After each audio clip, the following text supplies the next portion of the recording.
Good morning, everybody. Welcome to class this morning for one of our final live streams. Right, we're going to have a live stream this week. We'll have one next week, right before the Thanksgiving holiday. And then, that'll basically be it. That'll be the live streams for the semester. We might have a bit of a final exam review situation, maybe. Maybe I'll just put something out for you all. I don't really know that I need to. We'll probably do something there for final exam review, just to help you out. I do have like a presentation that we could do and all that kind of stuff to kind of help review. We are quickly approaching the end of the semester. Only a couple weeks left until we are finished, and we have another semester in the books. So one of the important things that we need to consider as we are approaching this time period is that we're keeping our heads up and we're finishing strong. I know this time of year can get especially stressful, because everything just comes due right at the same time, right? Like, you got all these final projects, you've got all these final exams, you got all of these things that are due right here at the end of the class. And everybody's like, we need all this stuff and we need it now. And that's all well and good. But it's a lot of stuff because, everybody has something. So just, make sure you keep your head up. Make sure you're, going to try to finish strong. There's no need to stumble right here at the finishing line. Right, and if you're having any issues, let me know, and we'll see what we can do to work them out. But this module is about technology training for end users, and this is one of my more favorite modules because we get to talk a little bit about educational theory, which I think is pretty fun. Right, so this is another case where you probably didn't realize we were going here when we started the semester, with a computer training and support course, right? Like, we have a lot of theory behind what's going on in this. We're doing some practical applications, right? We're analyzing some AUPs. We're making technology suggestions. We're doing a lot of practical things. But this course is highly theory-based, again, because, a lot of the computer support stuff that you would do on a day-to-day basis, the break, fix, repair, and all that kind of fun stuff, you do that in your hardware classes. You do that in your operating systems classes. All right, so we approach training and support from a bit of a different vantage point. I think that's important. And as we're examining kind of this technology training for users, this is something that you might be expected to do. Right? I did one just the other week. I did a professional development here on the campus for instructors on how to use Canva to create images and things for their online classes. So when you get into a certain role, you might be expected to conduct a training, or at the very least, you might be expected to create a training. And I think, this training creation is something that's important, something that we should take seriously. And having an understanding of some of the theory that goes behind technology training and what we do with that is important, right? So that's going to be the focus of what we're going to talk about today. So let's start off, as we always do, by just talking about some definitions. So what exactly is training? When we're talking about training, what is training? We have a definition here for training. This is our functional definition for training. Training is a teaching and learning process that aims to build skills that are immediately useful to trainees. And so the key word here is immediately. Right? Like, I should be able to take a training. I should be able to attend a training. And then immediately follow that training, I should be able to do something that I couldn't do when that training started. It's specific. and it is immediate. There is something that I can do now that I couldn't do before. Right, and we'll probably keep going back to that training I just recently did because it is pretty fresh on my mind, this idea of creating graphics in Canva. Right, like we have that specific skill there. There's a skill of creating graphics in Canva. Was I talking about like graphic design techniques? No, I wasn't. I was talking specifically about how we create a graphic in Canva so that after the training, after someone attended the training, watched the training, they could then go and create a graphic in Canva.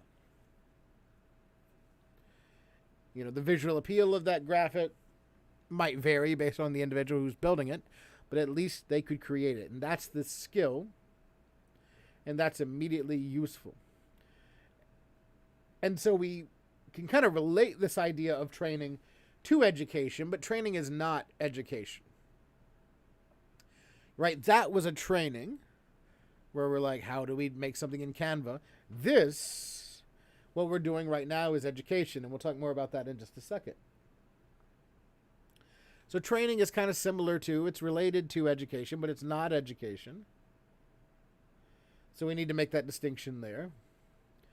And these skills that people get out of one of these training sessions, they could be a long-term skill. They could be a short-term skill. Either or. Right? Like after that training for Canva, it gave them a skill to be able to create graphics in Canva. But if a month from now, Canva shuts down, or something else comes along that's better than Canva, and we need to learn how to make graphics in there, then those skills are no longer relevant, right? So another training is needed. But if, Canva's around for a long time and it's, useful for a long time, then that could be something they use for the long term. These could be long-term skills. These could be short-term skills. But they are skills. They're a specific thing that can be done. Right? Like if we go back to that again, like if Canva completely changes its interface and the flow in which you do things on there, then that training is also no longer any good because those skills don't apply anymore, right? Like you can't follow that training and do that skill. Some tasks may only be performed once, right? Like I only might need to do it one time, right? Like oftentimes, like we need to do something like, oh, what do we need to do? Like I needed to reset the key fob for my car a couple weeks ago. And so I went and watched a YouTube video on how to do it. That is a form of training. And then I went to my car, I reset my key fob, and it was working great again. And so that might be a skill, that might be a task that I only have to do one time. It might come up again in the future, it might not. Who knows? But it was a task that needed to be performed, and I needed to be showed how to do it, and that's training.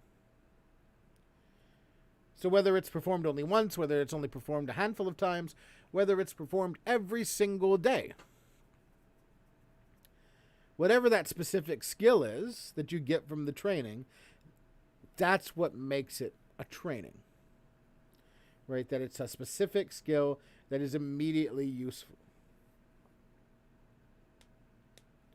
Now, we said this is related to, but different from, education. So what makes this different from education? Education is conceptual. Right, what we're trying to do with education, we have a functional definition of education here, is that education provides conceptual understanding and builds long-term thinking skills. Right, which is what we're trying to do with this course. This course is education. right? Like if I showed you how to install an M.2 solid state drive, for example, and you could go and you can install that hard drive. That's a training. But if I do something like I'm doing today and I say, this is how we think about creating trainings. This gives us a process that we can use in our minds. We can look at it this way, and we can do this, and we can think about it through this perspective. These concepts that we use to build an understanding, and then off of that understanding, you're able to synthesize, to analyze, to use these higher order thinking skills of Bloom's taxonomy, which might be something that you've heard of before, it might not. I think we talk about that a little bit later on in our presentation, but to use these higher order thinking skills, to take things that you've learned and apply them to different situations where it might not be exactly related to what you learned, but you're able to analyze, you're able to synthesize, you're able to understand, you're able to build. That's what education does. So that's the big difference between training and education. Training gives you a specific skill that you can apply immediately. Education gives you the tools in a toolbox that you can apply to different situations because you've developed this understanding of how things work and you have these thinking skills that allow you to do that. So that's the difference that we're talking about here. So it does things like it builds basic vocabulary. That's one of the things we try to do every week. Right? Like we start these live streams and one of the first things we do is we say, well, let's define this concept. What does this mean as we're talking about it? From this perspective, how do we approach this? Right? So we're building a vocabulary. We're building an understanding or fostering an understanding of general principles. And this isn't something that is just going to apply one time. Right? Like the skills, the ability to kind of think critically and approach problems, these aren't things that you'll do once or even a handful of times. These are things that you'll do over the course of your entire life. And as you learn more and gain a larger experience, right? We talk about experience as being the combination of everything that you know and everything that you've done. So when we take your experience and we put it into working alongside of your education, this takes your education and allows it to grow, and this has long-lasting effects. Like this is something that lasts across your entire lifetime. Like problem-solving skills, the way that we think about a problem. Right? We spent several weeks talking about how we examine problems and how we approach dealing with people. And we said, these are specific, these are skills that you could use as a help desk agent, but these are also skills that you can apply to any situation. So I think that's what makes it important, right? Is that we're looking at it from that sort of perspective.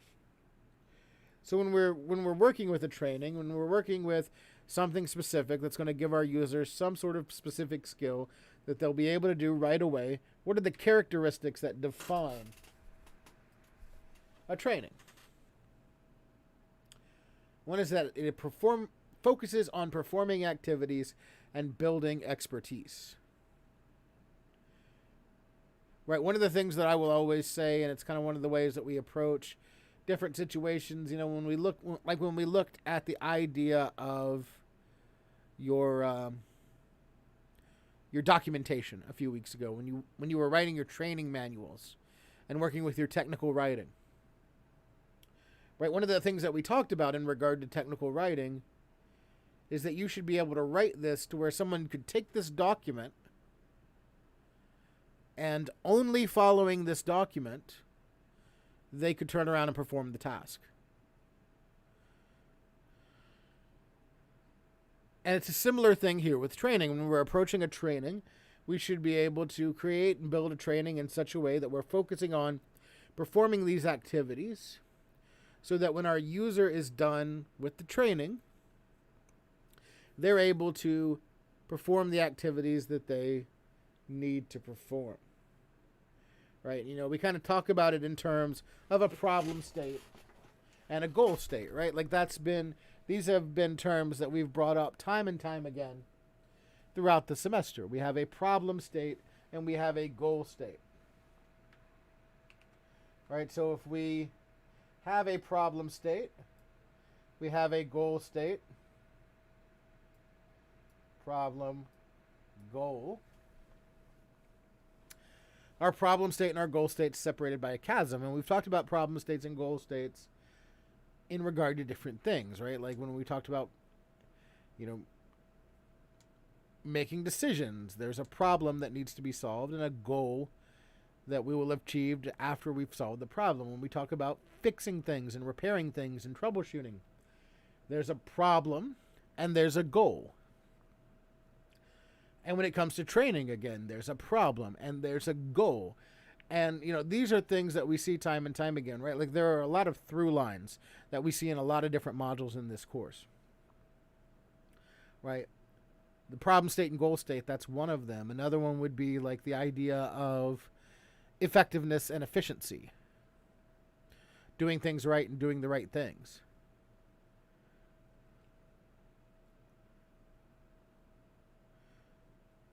You know, all of these kind of make up all this different stuff. And when we're talking about our characteristics of training here, again, we're talking about a problem state and a goal state. And the bridge in between this problem state and the goal state is the training.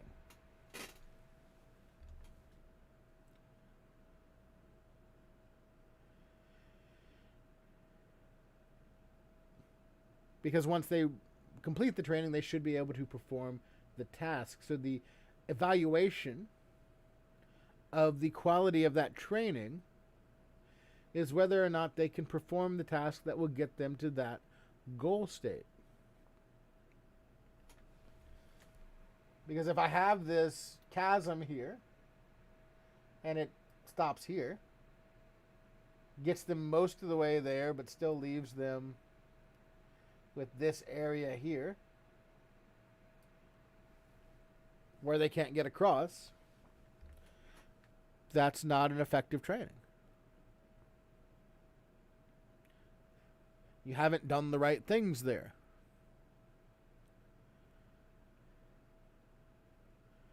Because we can't get all the way to that problem state. So when we're talking about evaluating a training, we're doing so through the trainee's ability to perform the tasks that they need to be able to perform to get them to that goal state. And so as we've already mentioned, the skills that we get out of this can be long-term, they can be short-term, they can be used once, they can be used every day. Right? There's nothing specific about how the skills will be used, just that we have a specific skill that comes out of our training, which bridges the gap between the problem state and the goal state for our user. Now, when we're creating an end-user training, we have a little mnemonic or a little thing that we can use to kind of help us create our training. And these are the 4 P's of end-user training. Plan, prepare, present, and progress. We want to plan the training, we want to prepare the training, we want to present the training, and we want to progress toward higher quality user training. So we put this into a nice little mnemonic here of the 4 P's: plan, prepare, present, and progress. But what we're really talking about here is sort of a training cycle. Right? We can kind of look at that in a bit of a different way as well. You know, as this sort of training cycle. If we look at it as plan, prepare,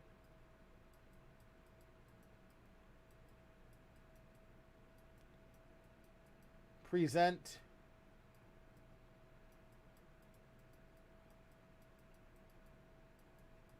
and progress.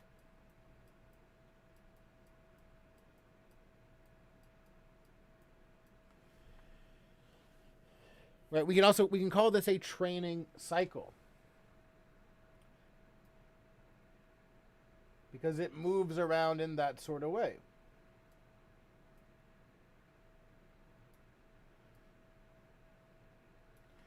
Right? We start out by planning our training. We're gathering information about the training objectives, what we want our user to be able to know or do after they're done.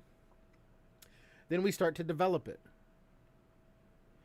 And we say, well, okay, well, what do we need to be able to demonstrate to these people or work with these people to meet those goals that we figured out during the planning phase? So what kind of materials do we need? How do we need to set up this training? You know, is it a one-time training? Is it a multiple session training? Do we need to chunk the material into modules? And then we actually present the training. So the training occurs, which is where we actually deliver the training. And that can be done through multiple ways. But then based on that, we want to progress. We want to evaluate the training, see what we did right, see what we could have done better. And then we take that right back into the planning phase. You know, based on the data that we get from that progress step, we're evaluating what we've done. We can see certain areas that were successful, certain areas that were unsuccessful. Maybe we didn't quite get all the way across to the goal state. How can we finish bridging that gap? Maybe we had some extra, maybe everything was really great, but we had some extra stuff in there that didn't really need to be there in order to bridge the gap. That just took up time, right? So from our progress step where we've done this evaluation, we flow right back into the plan phase because it's probably going to come up again. And we use that to prepare, plan, prepare, present, and progress, our 4 Ps there. Right? Because I again recall that training I did recently. Because I did a morning training and I did an afternoon training. And one of the things that, I had planned it, I had prepared it, then I presented it. And I realized that one of the things that I kind of left out, I showed them how to create a graphic in Canva kind of from scratch and using all the things that are in there. But what I forgot to do was talk about how to take the templates that other people have made that are available inside of Canva and work with those. So while I had really met my goal in terms of like creating graphics with Canva, there was another thing that could help me make my goal even better. And so for that afternoon class, once I evaluated what I did that morning in the training, I was able to integrate that into a plan for the afternoon, add a little bit into my training presentation about that, and then present that with the new data. Right? It's really a cyclical process of what we're looking at here as we're approaching end user training. So what I'd like to do is I'd like to kind of break down each of these steps, talk about what we kind of should be doing in each of these steps and what all this means. Right? So if we start out by planning the training, in planning the training, there's a lot of things that we have to do here. And in doing all of these things, we see a lot of stuff here that we've been seeing a lot already, right? Like, a lot of this stuff should not be a surprise in terms of the things that we kind of need to understand as we're getting things ready. Like, first of all, we see here that we want to determine who the trainees are and the background the trainees bring to that training. What do they already know? Right? Who are these people and what do they already know? When did we start approaching that idea? Back in week 1, day 1, in the very first module, we started approaching the idea of who are the people that we're dealing with, who are our clients, who are our users, and what do they know? What background do they bring to the situation? Right? So there's one of the big through lines that we kind of approach throughout the entire semester. Who are these people? What do they know?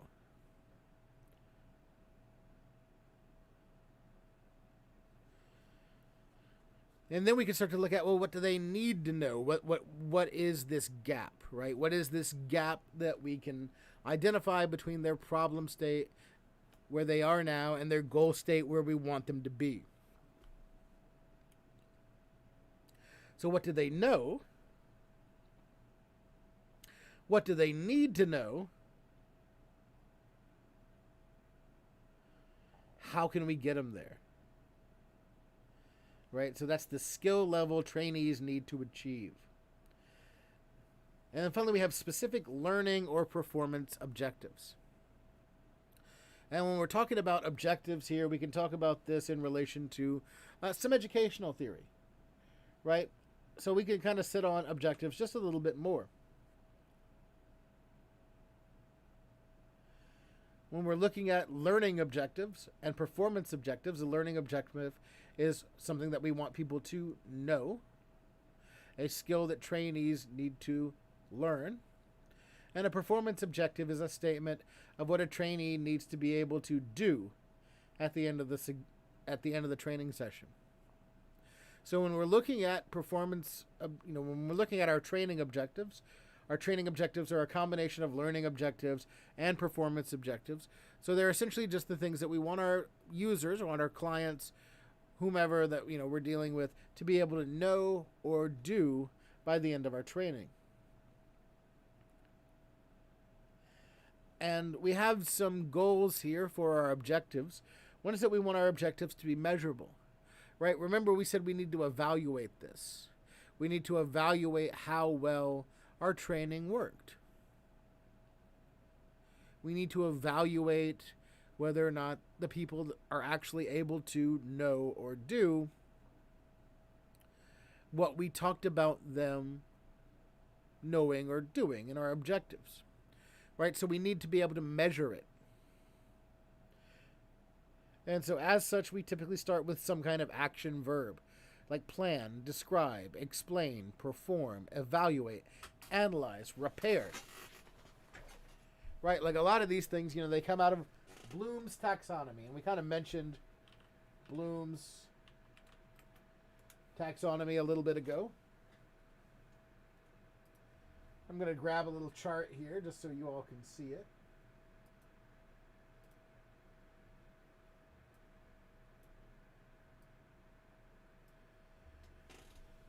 Right, so we see these different levels of Bloom's taxonomy. We go from lower level thinking skills to higher level thinking skills. Let's zoom in just a little bit here so you all can see that just a little bit better.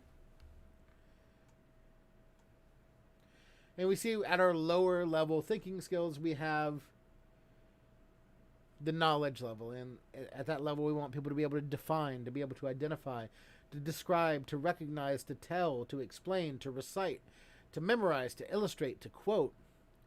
All these things are things that people can do.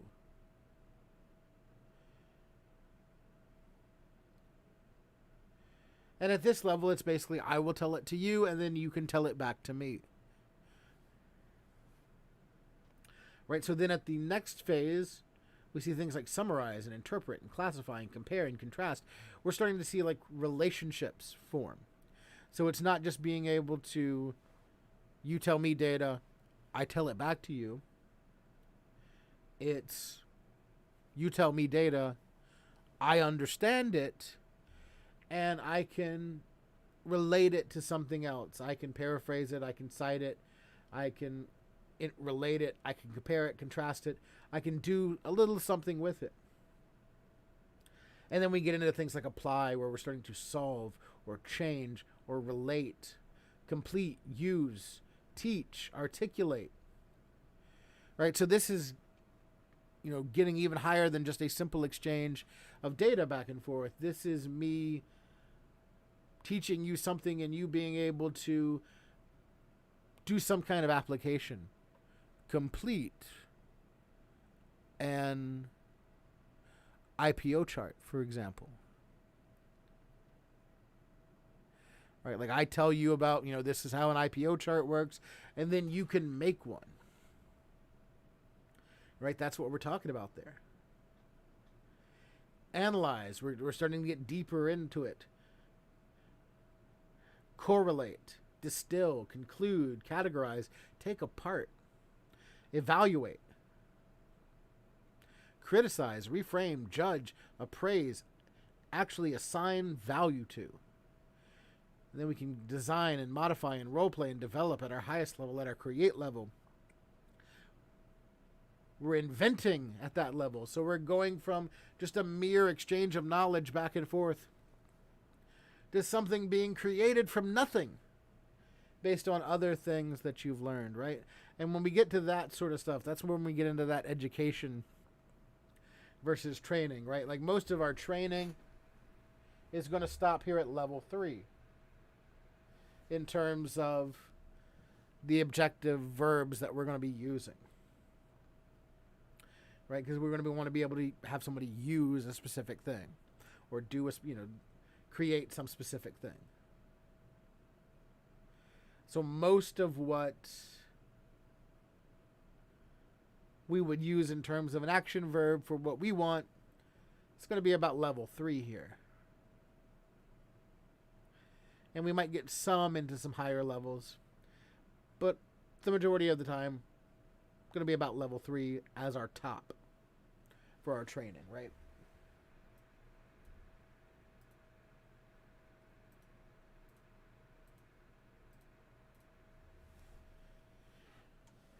But all of these are measurable. Like we can see something come out of it. Like they can actually perform something, and you can see a level to which they were successful. Right? Which we want something that is measurable compared to something like understand or know. Right? Like unless I give you some kind of quiz or some kind of test, which is in turn making you explain or identify things, I don't know how much you know.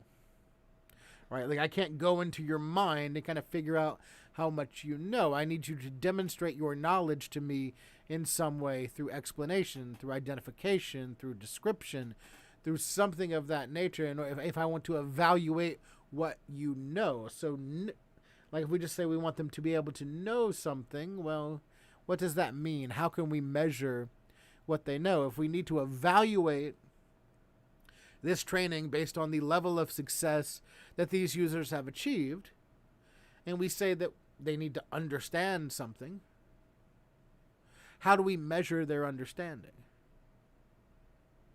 And it is typically through these other action verbs. They need to perform, they need to create, they need to use, or discuss, or something like that, right? So when we're looking at this from kind of an educational perspective in terms of trying to build a training and continually make our trainings better, we know that we're going to need to evaluate it to make it better. So we need to have something measurable off of which we can evaluate our trainings. So once we've kind of understood these problems, and we've come up with these objectives that we think will bridge the gap between the problem state and the goal state, then we can start to prepare the training. And this is where we start to actually gather the materials, gather the information, develop the presentations, or gather together the visual aids or the interactive demonstration pieces, and start to actually build the training. We want to, specify the topics we're going to cover. Just brainstorm and get a list of different things that meet those objectives that you built in the last section, in our planning phase. And once we get this list of potential topics, you might find that some of those topics don't really matter a whole lot in order to bridge the gap. So we can start to narrow that list down. Then we can start to organize our presentation, take major topics, that people need to know, add in subtopics that support that topic. And then we can create a format, an effective training format. Some things have to be done in person with devices around that they can actually get their hands on and do that sort of training with. Some things can be done through a video. Right? Like my key fob example earlier. Like I watched a video and I learned how to do what I needed to do. And so that is a form of training. Right? We can have pre-recorded videos that demonstrate certain skills that in turn bridge the gap between a problem state and a goal state.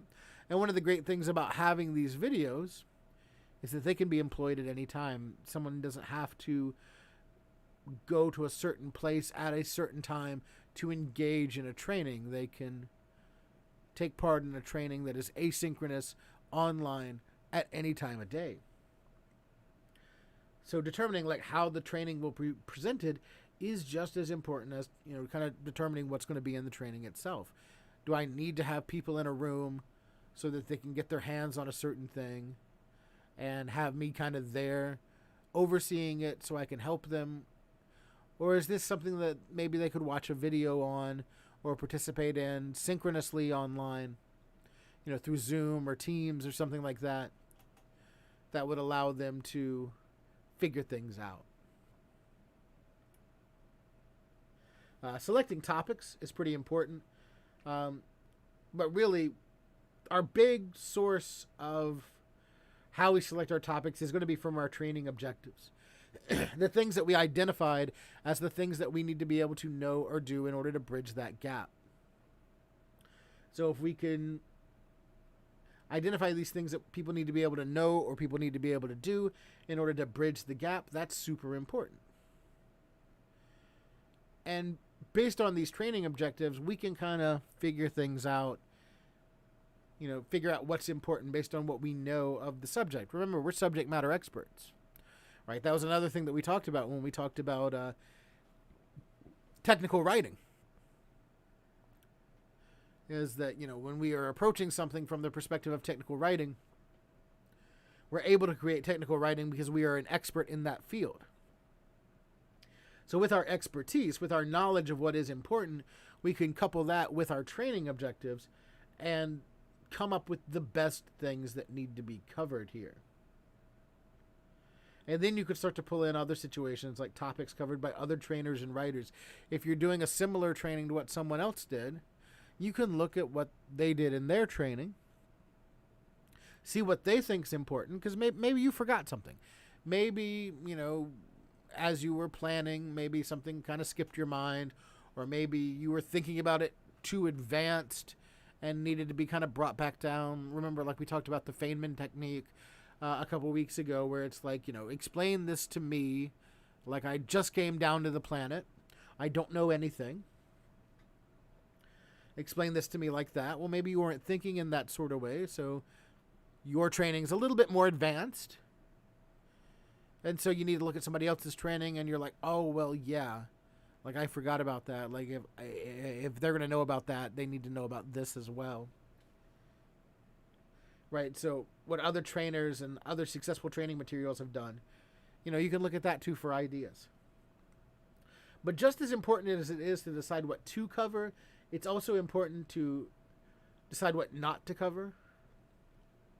Right? Because that extra stuff is just going to waste time, and it's going to waste attention, right? Like, it's the more attention your users, your clients have to pay to things that aren't really critical in terms of meeting that skill that they need to meet, the more opportunities that you're going to have to lose them. So it's important to decide what not to cover, just as it is important to decide what you need to cover. And when you're doing this, you want to avoid copying training materials verbatim. Like, you can look at other training materials for ideas, but you don't want to plagiarize them. And you don't want to cover too much information. If anything, you'll do a little less over too much. Right? We'd rather cover just a little less material than covering too much material. because a little less material leaves an opportunity for another training if need be. Too much material, and you're going to lose people. They won't come back to future trainings because they're just going to waste your time, so on and so forth, right? Like you want people to feel like their time is valued while they're in your training, and that will inspire them to take more trainings based on things that they need. So you can even cover just a little less material as long as that material is relevant, versus covering too much material and losing your audience and they never come back to any future trainings. From that point, we can start to present the training, and we can choose a wide variety of delivery methods to do a training. There's all sorts of instructional technologies, different multimedias, all sorts of approaches to presenting training and training materials these days. I have just a simple list of them here. Lecture, reading assignments, right? Like you can just make your training the technical writing that we did a few weeks ago, right? That could be a training. Group discussions, visual aids, multimedia materials, handouts, product demonstrations, tutorials, hand-on activities. All of these things could be training or could be part of a training. And it could be in person, it could be online, it could be online asynchronously, like through videos and stuff, or it could be online together through things like Zoom or Teams, which we've all gotten really acquainted with in the past, 18 months.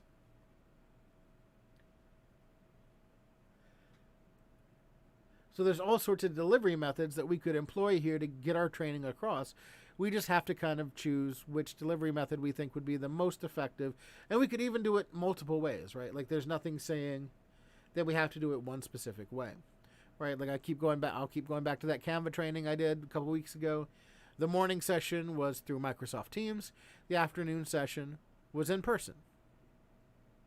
Right, so people who might need some more hands-on technology training approaches could go to the afternoon session, and we could actually, get them on a computer in front of us and help them out that way. Right, so you can use multiple delivery methods to convey the same training, and it's all just a lot of that's going to rely on what type of training you're doing, and then going back to that other part of the planning phase where we were looking at who our users are and what the background is that they bring to the situation. So after we've delivered our training, we're going to progress toward a higher training. We're going to assess this training. Right, so we want to improve the quality of our training. And so what we're going to do is we're going to obtain feedback from trainees, the people that we've trained, and we're going to obtain feedback from our colleagues. And one of the big ways that we obtain feedback from our trainees is that we're going to evaluate the trainer, or we're going to evaluate their performance, right? And in evaluating that performance, we're going to evaluate our own performance. We're going to evaluate our trainer performance, right? Because feedback from our trainees simply could be as simple as, can they do the task now? Right, that's one of the ways that we can evaluate some feedback from our trainees. If they started the class not being able to do the task, and they ended the class being able to do the task, then that is a success. Right, well, we can also look at it in terms of how we presented the training, and we can look for opportunities to modify the presentation style or the delivery methods in which we chose to give that presentation. Right, because if the presentation style was a little boring, they might space out a little bit. You might lose them a little while, and they might miss key tidbits of what they need to know to be able to do a certain thing. Maybe the delivery method just didn't quite work with what you were trying to do. Maybe you needed to do it online for some certain reason when it really probably should have been in person with hands-on equipment there. We can also look for opportunities to modify our training materials. We can identify any gaps that were, in our materials, so we could add more information in there, or we could figure out where there was too much information in our training materials and we can take some out, which is also significant.